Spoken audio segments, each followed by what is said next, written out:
Okay, so in this video, I want to show you how you can create a discussion board on Brightspace where the students can discuss with each other on a particular topic. So what you have to do is, this is going to be the landing page of Brightspace. So I click on the waffle and I'm going to go to my sandbox to show you how you can do this.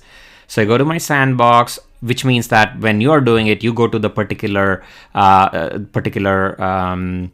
course that you're teaching, and then what you do is you click on discussions. Okay, so you click on discussions and then you go to new and you click on new forum. Okay, so when you click on new forum, so I'm going to give it a title, brain and language. Okay, and you can give a description of your discussion topic. So discuss the role of brain areas,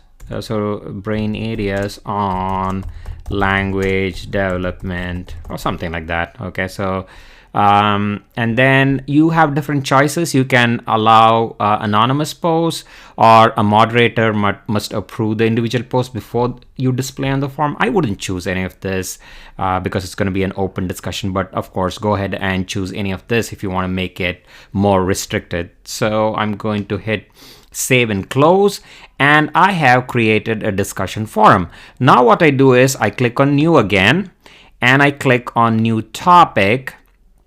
And now I'm going to make a connection between the forum I just created and the new topic. So what I do is I go to forum and then I choose the forum that I just created. Okay.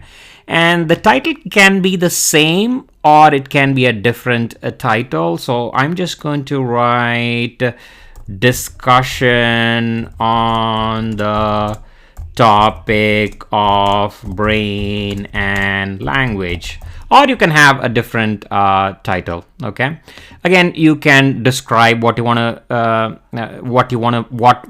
students to discuss in this. So you can give a description, and you can do the same thing. You want to allow anonymous posts, a moderator, or any of this, but I'm not going to do any of that for this discussion. So I hit save and close, and there you go. You have actually created a topic. Okay, so now what students can do is they can click on this. So they click on this and they can start a new thread. So let's say John. Okay, so that's a student. Okay, so let's say student John goes and he goes to this topic. He starts a new thread. Okay, and he says he can enter a subject, my views on the brain and language. Okay, and then he says, I think the brain plays an important role in language development. Okay, and then he can also attach a file if he wants, a Word document, a PDF that can be attached, but I'm not going to do anything here. And then he posts. Okay, so there you go. So this is John's views on the brain and language.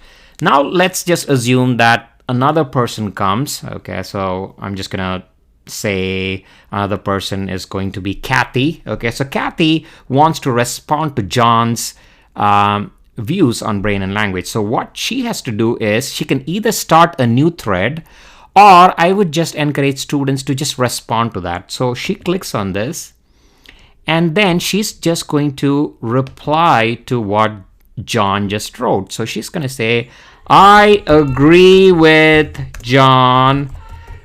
I agree with John, and the brain does play an important role, or something like that.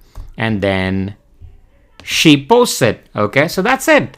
Okay, so you as an instructor can come here and see what's going on. So you as an instructor can see, okay, you open up a topic and this is John's view on, you can also see the student's name. Okay, this is what John thinks, this is what Kathy thinks, and then next student comes and then she or he can once again reply to the thread, and they can have a discussion on this topic.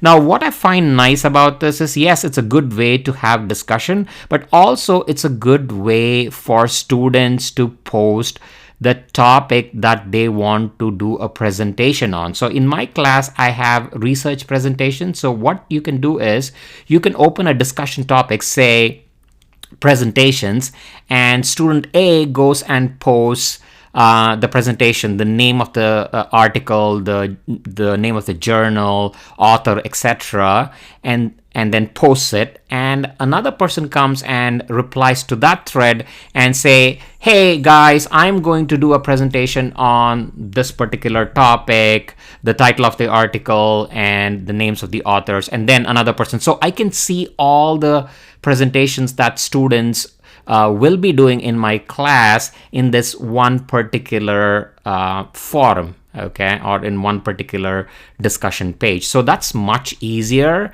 That I used to ask students to email reply all, and that's really time consuming and confusing. So here it's really easy. You can have nice discussion, but also you can see what students are presenting, and then you can also respond to that saying, hey, I really like your topic and great job, and then you can proceed. Okay, so that's a little bit about discussion, for having discussions or for students to post their topics for presentations. Thank you.